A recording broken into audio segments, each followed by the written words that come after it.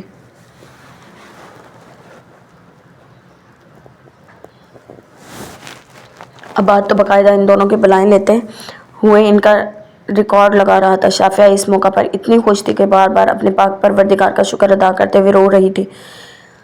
اس کی سہیلیوں نے زاور کے حوالے سے اسے چھیڑ چھیڑ کر خوب تنگ کیا ہوا تھا۔ شاہزر انتظامات میں مصروف تھا تو بریرہ مہمانوں کو ڈیل کرنے میں۔ اپنے گھر والوں کے بائیکاٹ کے سبب اس کا اپنا دل بھی اس تقریب میں نہیں لگ رہا تھا، مگر اس کے باوجود وہ مجبوراً سب کو ہنس ہنس کر خوش آمدید کہہ رہی تھی۔ لڑکے والوں کی طرف سے مہندی آ چکی تھی۔ شاہزر جو اپنے کاموں میں الجھا ہوا تھا، مہندی کی آمد کا سن کے بے قرار ہو گیا تھا۔ اس کی نگاہیں بے صبری سے آنے والے مہمانوں میں انوشا رحمان کو ڈھونڈ رہی تھی اور بالآخر وہ اسے نظر آ گئی۔